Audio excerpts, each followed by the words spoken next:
আচ্ছা, এখন হলে পুরোভাবে ইয়ার পরের ভিডিও আমি দিতেছি। এটা 3 নম্বর ভিডিও আমার। দেখেন সারেগামা কীভাবে বাজায়, লক্ষ্য রাখবেন হাতের দিক।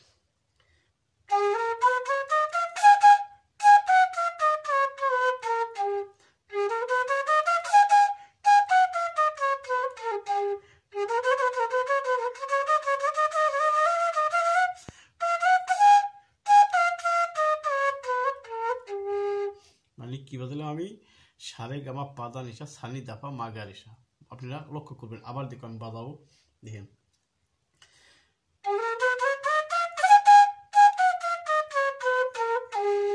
মানে শেষ হয়ে গেল। এই যে মাগারেশা সারেগামা মাগারেশা সানি দাপা। দেখেন আমি আগে সারেগামা বাজাও, পরে আমি ওই পর্বে যাবে।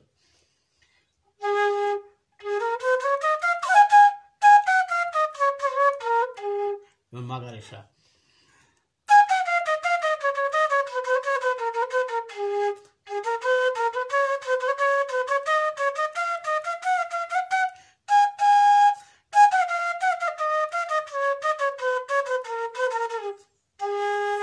মানে 2 বের করে একটা স্বর 2 বের করে বাজি আসবে, তাহলে পদে মনে করেন দেখাচ্ছে যে আপনার নখ ক্লিয়ার হয়ে যাবে এবং আপনি যে কোনো গান আপনি তুলতে পারবেন। আপনি সারেগামা জানতে পারলে পদে প্রত্যেকটা গান মনে করেন আপনি গান একলা আপনি যতটুকু পারেন আপনি বাসিতে তুলতে পারবেন। এটা মনে করেন খুব ভালো একটা আমি একটা রিহার্সাল আপনাকে দিলাম। আপনি আগে চেষ্টা করবেন, আতলা পাতলা বাজাইতে থাকবেন। আগে ফু মনে করেন যে ক্লিয়ারটা করলে পদে আপনি যা পারেন তাই বাজাবেন, দেখবেন যে আস্তে আস্তে আপনার নখগুলো ক্লিয়ারভাবে বসে গেছে। তো যারাই গল্প করে যে একদিনে বাঁশি বাজানো শেখা যায়, এটা হলো ভুল কথা ভাই। আপনি যদি নখ যদি মনে করেন দেখা গেছে যে না চলে, আপনি কীভাবে শেখাবেন একজনকে? আপনি নখ আগে চলতে হবে এবং দেখা গেছে আপনি গান সুর তাল একটু বুঝতে হবে, মাথার মধ্যে ধরে রাখতে হবে, তারপরে আপনি শিখতে পারবেন, তাছাড়া শিখতে পারবেন না যত যাই করেন। তাহলে আমি একটা বাঁশিতে এই বাঁশিতে একটা সুর আমি দিতেছি। সারেগামাই মা গারেছে সারেগামা পা তেগুনি মা পর্যন্ত আমি একটা বাঁশিতে বাজাবো। দেখেন কিভাবে, আগে বাজাই গেছে অন্যভাবে, এখন অন্যভাবে। একটু অলঙ্কার দিয়ে বাজাবো আমি। অলঙ্কার মানে তো বুঝেন যে একটু সুর তালটা একটু ভালো দিক দিয়ে আমি বাজায় দেখাই, আপনাকেও দেখাবো।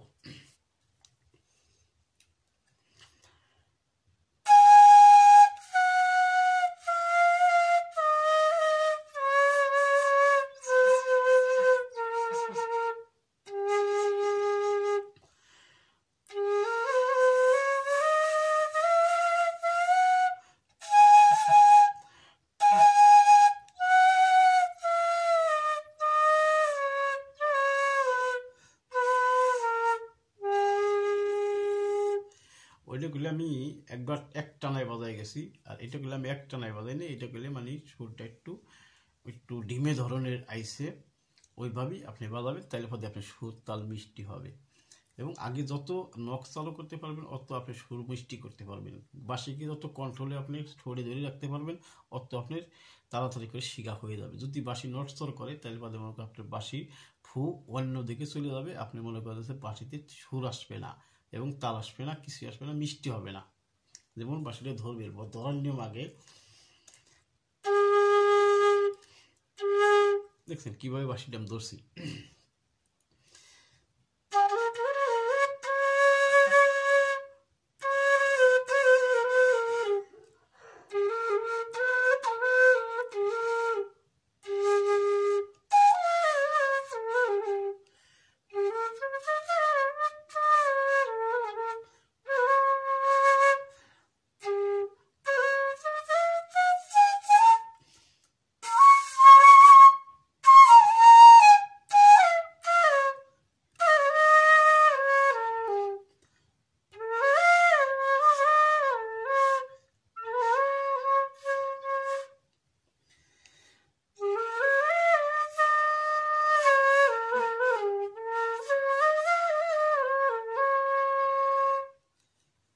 এইভাবেই আপনারা আগে বাঁশি বাজানো শিখবেন, পরে আপনারা গান তুলবেন।